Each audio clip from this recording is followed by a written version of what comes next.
វាសួរបងប្អូនអស់ទីរាប់អានថ្ងៃនេះខ្ញុំមានវត្ថុពិសេសមួយបងប្អូនដែលចង់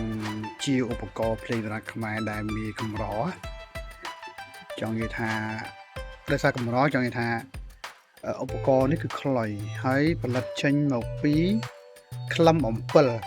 ក្លឹមដើមអំពិលយើងបងប្អូនអញ្ចឹងដើមអំពិលគឺក្លឹមពិបាករកមែនតើជាពិសេសអ្នកដែលនិយមក្លឹមគឺដាក់ក្លឹមដើមអំពិលគឺបាក់រកណាมันងាយមានទេប៉ុន្តែមានមួយហើយនៅសាលាអភិរក្សភ្លេងខ្មែរសាកាភ្នំពេញគឺក្លឹមដើមអំពិលត្រូវតែធ្វើអំពីក្លឹមដើមអំពិលបងប្អូនណាស្រឡាញ់គឺអាចតាក់ទងបានហើយចំពោះអ្នកដែលគេហៅថាមានជំនឿតាក់ទងនឹងអបិយជំនឿក្លឹមអំពិលគឺល្អណាស់បងគឺមានបារមីអញ្ចឹងនៅហ្នឹងហើយអ្នកខ្លះគេជឿទៅហើយអត់បញ្ហាបើជឿមកជឿមកហ្នឹងហើយដើមអំពិលគឺល្អប៉ុន្តែចំពោះខ្ញុំគឺដើមអំពិលគឺក្លឹមមួយដែលស័ក្តិសិទ្ធិនឹងគេនិយាយហ្នឹងហើយខ្ញុំក៏ធ្លាប់ឆ្លាក់ព្រះធ្វើអំពីដើមអំពិលដែរក្លឹមអំពិលដែរឥឡូវយើងមានខ្លុយមួយពិសេសបងប្អូន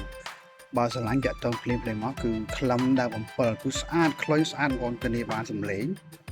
ហើយមានតែមួយទេហើយដើររកទៅគឺគិតថាពិបាករកណាមានទេបងប្អូនចាអាចតាក់ទងបានអរគុណច្រើនជំរាបលាបាទ